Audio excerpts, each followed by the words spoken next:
Hello dear students, welcome to my channel.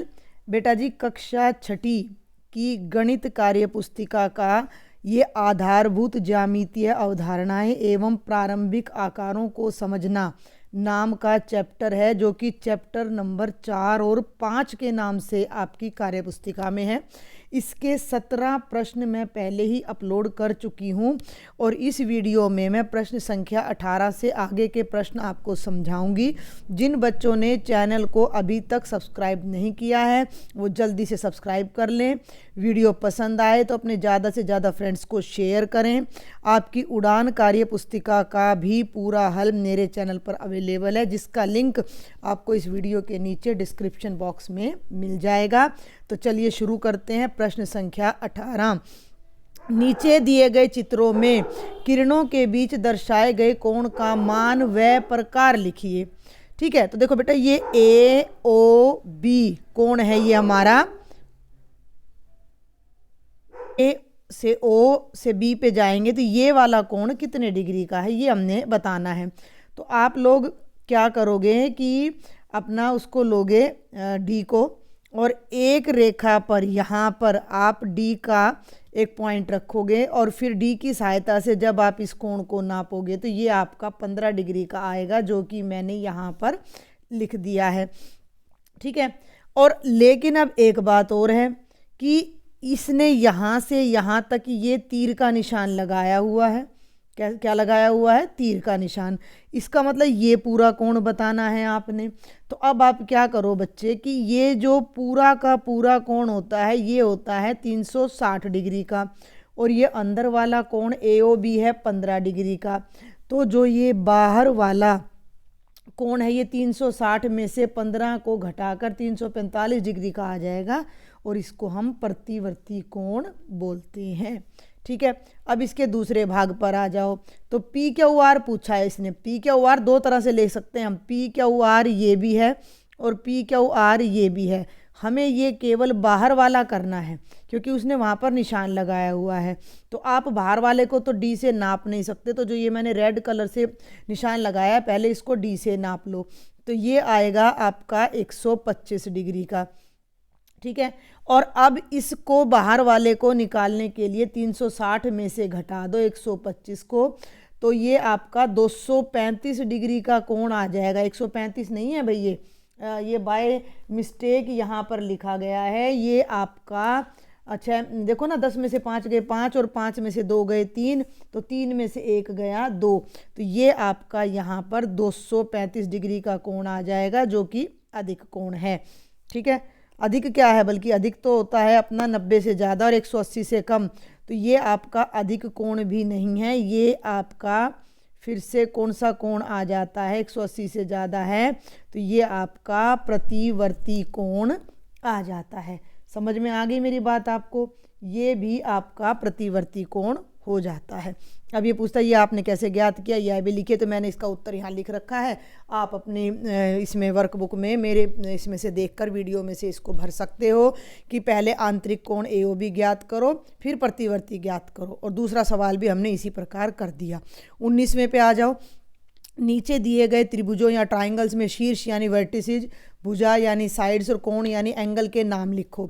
मैं एक सवाल बहुत अच्छे से आपको बता देती हूँ। जब मैं ये त्रिभुज PQR बनाती हूँ तो ये जो 3 बिंदु हैं जहाँ से ये त्रिभुज तीनों बिंदुओं को मिलाकर बनते हैं, ये तीनों शीर्ष कहलाते हैं, PQ और R। तो शीर्ष मैंने लिख दिए हैं PQ और R। P को Q से मिलाओ तो ये PQ भुजा बन गई, Q को R से मिलाओ तो QR भुजा बन गई, R को P से मिलाओ तो PR भुजा बन गई। ठीक हो गया।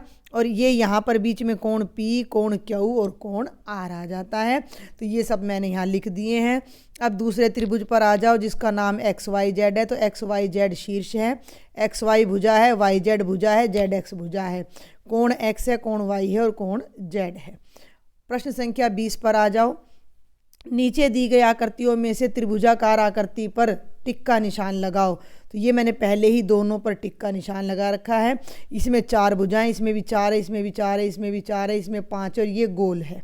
क्लियर हो गया? तो तुमने केवल त्रिभुजाकार पर ही निशान लगाना है। प्रश्न संख्या 21 पर आ जाओ। नीचे दी गई आकृति में कुल कितने त्रिभुज हैं? तो यहाँ मैंने ये गिन रखे हैं, 17 त्रिभुज आपके यहाँ पर तैयार हो जाते हैं। आप देख लेना, एक देखो ये छोटा सा 2, और भाई मैं अगर अलग अलग कलर लूँ तो ये वाला आपका, अरे ये तो बहुत बड़ा वाला पेन चूज हो गया यहाँ पर, है ना, गलती से बड़ा हो गया पेन का साइज। तो ये देखो, एक ये आ जाता है 3, एक ये आ जाता है 4, एक ये आ जाता है 5, एक ये आ जाता है 6। इस तरह से आपके 17 त्रिभुज इसमें निकल कर आते हैं। और इस वाले में एक ये है, एक ये है 2, एक ये है 3, और एक ये मेन वाला त्रिभुज है, 4 त्रिभुज इसमें है। क्लियर हो गया, समझ में आ गई मेरी बात? तो चलो आगे, आप इनको आराम से बैठकर गिन लेना। 22वां देखो, माचिस की 9 तीलियों को इस प्रकार जमा कर दिखाओ कि एक जैसे 4 त्रिभुज बन जाए। तीली लेनी है 9, ये मैंने ले रखी हैं, आप देख सकते हो, 1 तीली, 2 तीली, 3 तीली, ठीक है। फिर मैं और कोई कलर यूज करती हूँ और उसमें आपको दिखाती हूँ तीलियों की संख्या। ये 4, ये 5 और ये 6 दिख गई। एक और कलर ले लो तो ये 7, ये 8 और ये 9, और त्रिभुज कितने बन रहे हैं? 4। आपको दिख रहा है तीलियों को बिना तोड़े, तो मैंने ये बना दिया। ये वाला त्रिभुज पहले से दे रखा था और इसमें ये तीलियां और ऐड करनी थी। तो बहुत ही मज़ेदार सा सवाल था। आगे बढ़ते हैं प्रश्न संख्या 23 पर। किसी त्रिभुज के 2 कोण पूरक हों तो तीसरा ज्ञात करो। पूरक कौन से होते हैं? जिन दोनों का जोड़ 90 हो। तो हमने मान लिया कि ए और बी पूरक है, तो ए और बी का जोड़ कितना हो गया? 90। अब इन दोनों का जोड़ 90 हो गया तो तीनों कोणों का योग कितना होता है? 180। ए जमा बी जमा सी 180, लेकिन ए और बी तो पूरक है, तो इन दोनों की जगह तो 90 आ जाएगा, जमा सी को यहीं रखो, 90 को 180 में से घटा दो, तो तीसरा कोण भी कितने डिग्री का अपना आ जाएगा? 90 का। इन दोनों का जोड़ 90 था तो तीसरा भी कितने का आ गया? 90 डिग्री का। 24वें प्रश्न पर आ जाओ। दिए गए त्रिभुजों में अज्ञात कोण एक्स, पी, जेड और वाई का मान ज्ञात करें आप। ठीक है, एक्स, पी, जेड और वाई का मान हमने ज्ञात करना है। तो मैं आपको बता दूं कि किसी भी त्रिभुज के अंदर, अब आप ध्यान देना, ये देखो, अभी मैं थोड़ा थोड़ा कराऊंगी, इसको आराम से ध्यान से समझना। ये जो मैंने रेड कलर का बनाया, ये बन गया त्रिभुज ABC। इसमें ये वाला कोण 100 डिग्री का है, ये वाला 40 का। तो तीसरा कोण हम निकाल सकते हैं। कैसे? ये देख लो, कोण A जमा B जमा C, तीनों का जोड़ 180, तो A की जगह 40 रख दो, B की जगह Y, C की जगह, देखो मोटा हिसाब बताऊं, ये 40 का है, ये 100 का है, दोनों का जोड़ हो गया 140, तीनों का होता है 180। तो जब मैं 180 में से 140 घटाऊंगी तो मेरा उत्तर 40 डिग्री आ जाएगा। तो मेरा जो ये तीसरा कोण है, ये कितने डिग्री का हो जाएगा? 40 डिग्री का। तो वो हल मैंने यहाँ का रखा है। अब एक बात और बता दूं कि अगर ये लाइन सीधी है और इस पे एक लाइन ऐसे जा रही है और ये वाला कोण 40 डिग्री है, तो इसके जो बाहर वाला कोण है, ये वाला, इसके जो बाहर वाला ये वाला कोण है, ये आ जाएगा 180 घटा 40, क्योंकि सीधी लाइन पे जो कोण बनता है ना, पूरा 180 होता है। अब इसके लेफ्ट वाला 40 का है, तो राइट वाला निकालने के लिए 180 में से 40 घटा दो, तो वो 140 डिग्री का आ जाएगा। तो इन्हीं बातों का हमने यहाँ इस्तेमाल करना है। अब देखो, ये एक सीधी लाइन है और यहाँ ये पार्टीशन हो रही है, ये अंदर वाला 40 का है, तो x कितने का आ जाएगा? 180 घटा 40 यानी 40 का। अब दूसरे पे आ जाओ, y हमने अभी दिखाई दिया, y कितने का आएगा? 40 का। z के लिए देखो, अब ये बिल्कुल सीधी लाइन है और यहाँ ये लाइन इसको बीच में से इसका पार्टीशन कर रही है, ठीक है भाई, ये लाइन बीच में से इसका पार्टीशन करे। इधर वाला 100 का है, तो इधर वाला कितने का हो गया? 100, 180 में से 100 को घटा दो तो ये 80 डिग्री का हो गया। y का मान मैंने पहले ही निकाल दिया था, बच गया p। अब y 40 डिग्री का है, तो ये फिर से सीधी रेखा है, तो बाहर वाला अपना कितने का आ जाएगा? 140 डिग्री का। यह किस आधार पर निकाला वह भी लिखिए, तो लिख दो भी, किसी सरल रेखा पर बना हुआ कोण 180 डिग्री का होता है। 25वें पर आ जाओ। त्रिभुज की अगर किसी भी आकृति की 3 भुजाएं तो उसका क्या नाम होगा? उसका नाम त्रिभुज होगा, ये उसकी आकृति है। 4 भुजाएं तो उसका नाम चतुर्भुज होगा, ये उसकी आकृति है। अगर 5 भुजाएं हैं तो आकृति का नाम पंचभुज होगा, ये उसका शेप है। 6 भुजाएं हैं तो षटभुज होगा। 8 भुजाएं हैं तो उसका नाम अष्टभुज होगा और ये उसकी आकृति है। प्रश्न संख्या 26 पे आ जाओ। निम्न चित्रों में भुजाओं व कोणों को अलग अलग माप कर तालिका में लिखिए और भुजाओं और कोणों के आधार पर त्रिभुजों के प्रकार भी बताइए। ठीक है। तो एक में तो देखो भाई माप रखा है इसने, इसमें तो माप रखा है भाई, ये भी 60 का, ये भी 60 का, ये भी 60 का, और तीनों भुजा बराबर हैं, तो बराबर है तो समबाहु त्रिभुज हो गया ये। अब इसको करने के लिए मुझे थोड़ा ऊपर चलना पड़ेगा। आप ये 6 के 6 चित्र देख लो, ये सब मैंने फुटे से नापा है, ए बी को, बी सी को और ए सी को। आपके पास भी फुटा होगा, आप भी नाप लेना, इस कोण को माप लेना, इस कोण को माप लेना और इस कोण को, ठीक है। इस तरह से मैंने माप कर ये आपकी पूरी तालिका यहाँ पर भर दी है, जिसे आप वीडियो को पॉज करके अपनी वर्कबुक में भर सकते हो। दूसरा बता देती हूँ, दूसरे में एक भुजा 2.3 है, दूसरी भी 2.3 है और तीसरी 4 है। एक कोण 30 डिग्री का है, दूसरा भी 30 और एक 120 का, यानी दो भुजा बराबर हैं। तो ये कोणों के आधार पर एक कोण 90 डिग्री से ज़्यादा है, इसलिए यह अधिक कोण त्रिभुज है, क्योंकि दो भुजाएं बराबर हैं, इसका नाम समद्विबाहु त्रिभुज है। अगर तीनों भुजा, तीनों कोण बराबर हैं तो समबाहु त्रिभुज है, और तीनों कोण छोटे हैं 90 से तो न्यून कोण त्रिभुज है। अगर एक कोण 90 डिग्री से बड़ा है तो वो अधिक कोण त्रिभुज होता है। अगर एक कोण 90 डिग्री का है एग्जैक्ट तो वो समकोण त्रिभुज होता है। जैसे इस भाग में देख लो, इसमें देख लो, एक कोण 90 डिग्री का है तो इसका नाम समकोण त्रिभुज है। तीनों भुजाओं की लंबाई अलग अलग है तो विषमबाहु त्रिभुज है। दो भुजाओं की लंबाई बराबर थी, जैसे इस वाले में तो समद्विबाहु था। अगर तीनों भुजाओं की लंबाई बराबर है तो समबाहु है, नहीं तो विषमबाहु है। तो ये तालिका आप अपनी पूरी कर लीजिएगा, ठीक है।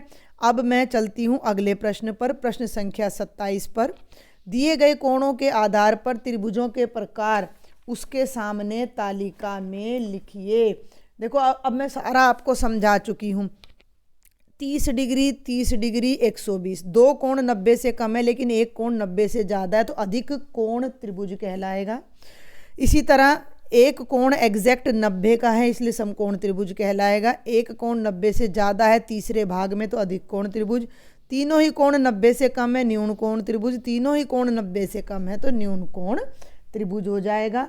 अब देखते हैं प्रश्न संख्या 28। देखो जरा, मान लीजिए नीचे दी गई वस्तुएं आपके सामने वास्तविक रूप में है। मान लो आपको दिख रही है, आपके पास एक सिक्का भी है, आपके पास एक टमाटर भी है, आपके पास एक गेंद भी है। प्रत्येक वस्तु के वास्तविक आकार और आकृति के बारे में विचार करो। तो टमाटर जैसा इसमें दिख रहा है ना, ऐसा नहीं होता। टमाटर को हाथ में लोगे तो वो चारों तरफ स्थान को घेरेगा। इन आधार पर इन्हें दो समूह में विभाजित कीजिए और समूहवार उनका नाम नीचे दी गई तालिका में लिखिए। तो देखो मैंने दो समूह बनाए हैं। एक ऐसी आकृति जो जमीन पर ही टिकी रहती है, जमीन से उठती नहीं है। होया या एक समूह में मैंने ऐसी आकृतियां डाली हैं जो केवल जमीन पर रहेंगी, ऊपर नहीं उठेंगी। और एक समूह में वो आकृतियां, जैसे टमाटर है बेटा, है ना, जमीन से ऊपर उठेगा। संतरा है, फुटबॉल है, समझ रहे हो ना आप फर्क को। और ये ऐसी आकृति हैं जो जमीन पर ही टिकेंगी। इन्हें हम वृत्त बोलते हैं गणित में, मैं आपको बताना चाहूँगी। और इन्हें हम गोला बोलते हैं गणित में। समझ में आई बात? तो ये देखो मैंने यहाँ पर समूह 1 और समूह 2 बना दिया है। समूह 1 में सिक्का आएगा, डिस्क माने सीडी आएगी, घड़ी का डायल यानी ऊपर ऊपर वाला भाग आएगा और तश्तरी आएगी। समूह 2 में टमाटर ऊपर उठता है, गेंद है, कंचा है, संतरा है, फुटबॉल है, ये सब आएंगे। अब इसको मैंने गणित के हिसाब से अलग अलग लिखा है कि समूह 1 की वस्तुओं की केवल 2 विमाएं यानी लंबाई और चौड़ाई है, उनमें ऊंचाई नहीं है। सिक्के की ऊंचाई नहीं होती, डिस्क भी मोटी नहीं होती है ना।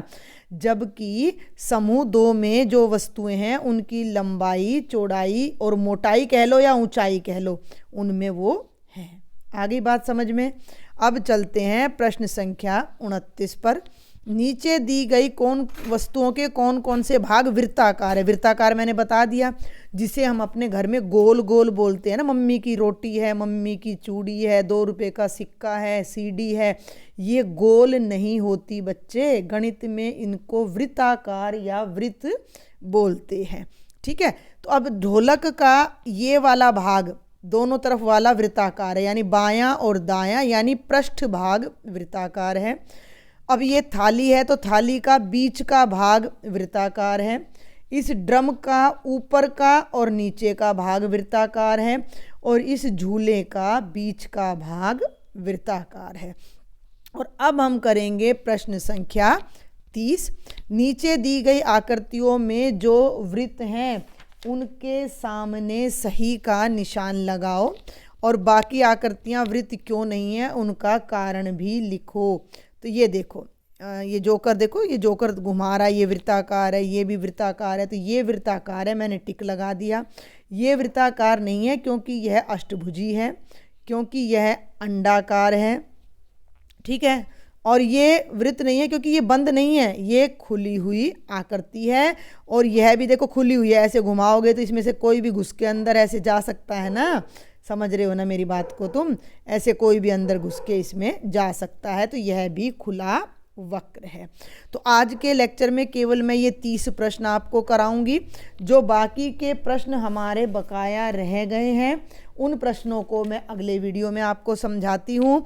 अगर वीडियो पसंद आया हो तो जल्दी से एक सब्सक्राइब का बटन है उसको प्रेस कर लो, बेल आइकन को प्रेस कर लो, क्योंकि मेरे सभी लेक्चर्स आपको फिर डायरेक्ट मिल जाएंगे। और ज़्यादा से ज़्यादा अपने फ्रेंड्स को शेयर भी करना है। Thank you.